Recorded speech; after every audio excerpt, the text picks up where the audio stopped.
IT job కోసం try చేస్తున్నారా? Coding tutor లో ట్రైనింగ్ తో పాటు stipend and 100% job guarantee. Is a very good act. Okay, నేను ఒక రైతును, నేను కూడా చెప్తున్నాను. బట్ దాన్ని ప్రజల్లోకి తీసుకొని పోయినటువంటి విధానం తప్పుగా పోయింది.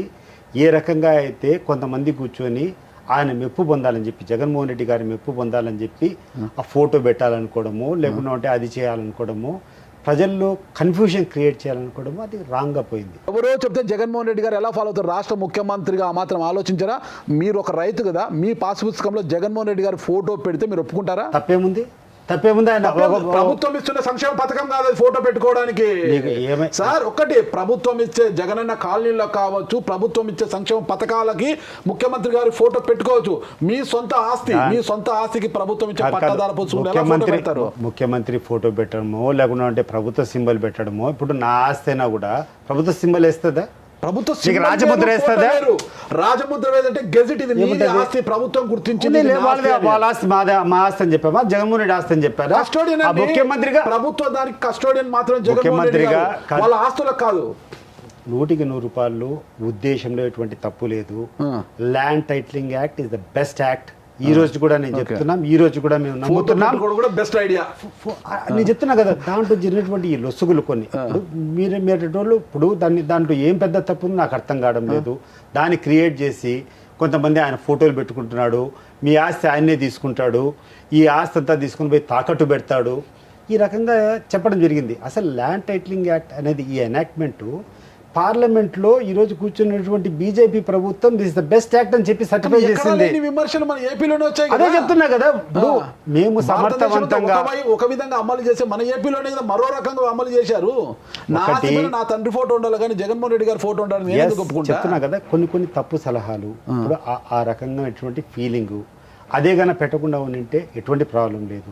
ఎలక్షన్స్ కు ముందు చంద్రబాబు నాయుడు గారు ఎక్కడ గెలిచిపోతారనే ఉద్దేశంతో 74 ఏళ్ల వయసున్న వృద్ధుడు అనుకో చంద్రబాబు నాయుడు గారిని, ఒక మూడు సార్లు ముఖ్యమంత్రిగా పనిచేసిన అనుభవం, ఆయనను తీసుకెళ్లి ఐ థింక్ 50 రోజుల పైగానే 51-57 రోజులు ఆయన జైల్లో పెట్టారే, మహాపాపం కదా అది. రాజకీయాలు నాకు కొత్త కాదు, మీకు కాదు, మీకు కొత్త కాదు. నేను జర్నలిస్ట్, అంటే రాజకీయాలు 24 గంటలు జర్నలిస్ట్ గా రాజకీయం కొత్త కాదు. అదే నేను చెప్పేది. అంటే రాజకీయ నాయకులతో, రాజకీయ కార్యక్రమాలతో మీకు కొత్త కాదు. అది వాస్తవం.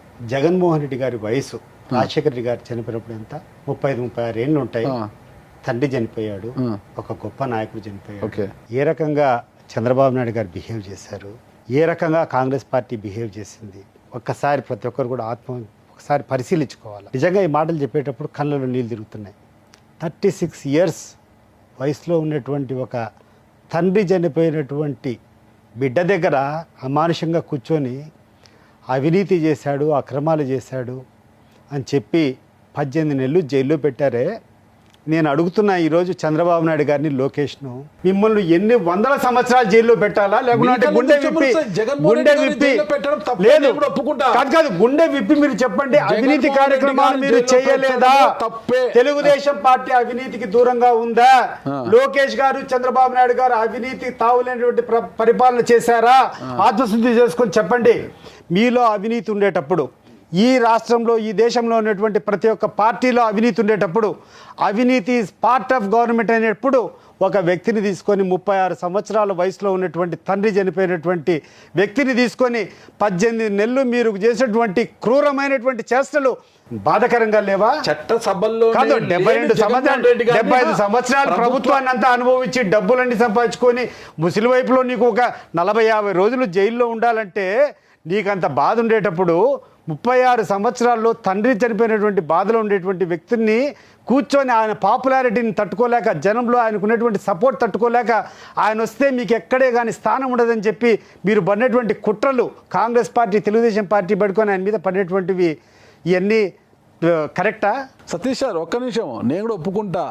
ప్రభుత్వము తీసుకున్న విధానపరమైన అంశాలను అప్పటి వరకు చట్టసభల్లో లేని జగన్మోహన్ రెడ్డి గారికి ఆపాదించి ఆ పైన కేసులు పెట్టి లోపల పెట్టడం తప్పే. అది చట్టం చూసుకుంటుంది, ఉప్పు కారం చట్టం చూసుకుంటుంది. కానీ ఈ రోజు 74 ఏళ్ల వయసున్న చంద్రబాబు నాయుడు గారిని అకారణంగా ఏదో స్కిల్ డెవలప్మెంట్ కేసు అని, ఆ కేసులో బెయిల్ వస్తుందని, లిక్కర్ పాలసీ మీద మళ్ళా అనవసరమైన ఒక కేసు పెట్టించి బెయిల్ వస్తే బయటకు వస్తాడని మళ్ళీ ఇంకొక కేసు పెట్టించి ఆయన జైల్లోనే మగ్గేలా చేయడం ఎంతవరకు కరెక్ట్? రాజకీయ క్షేత్రంలో తేల్చుకోవాలి కానీ జైల్లోకి పంపించడం, నిన్ను పంపించారు కదా, నన్ను పంపించారు కదా, నేను పంపించాలనే కసి పెట్టుకుంటే ఎలా మార్పు వస్తుంది? ఎలా మార్పు వస్తుంది? నువ్వు చేసావు నేను చేస్తాను అనేది కాదు. నువ్వు చేసావు, ఓకే, నువ్వు నన్ను చేసావు, చట్టం చూసుకుంటుంది, ప్రజలు చూసుకుంటారు.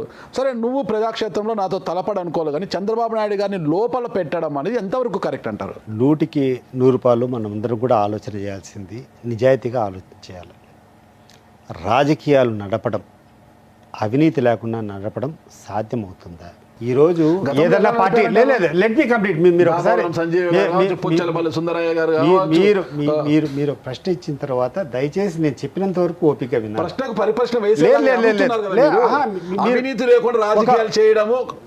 మీరు అడిగారు, నేను చెప్తున్నా, లెట్ మీ కంప్లీట్, తర్వాత అడగండి. మీరు అడిగారు, నేను చెప్పిన తర్వాత, నేను కంప్లీట్ చేసిన తర్వాత మళ్ళీ మీరు సప్లిమెంట్స్ ఎన్నైనా మీరు చెప్పండి. ఈ రోజు ఉన్నటువంటి పార్టీల్లో, దేశంలో ఏదన్నా పార్టీ అధికారంలోకి వచ్చింది just on the issue of corruption లేదు, నీతివంతమైన పాలన ఇస్తా అని చెప్పి వచ్చి అధికారంలోకి వచ్చింటే ఆమ్ ఆద్మీ పార్టీ ఒకటి. ఈరోజు ఆ పార్టీ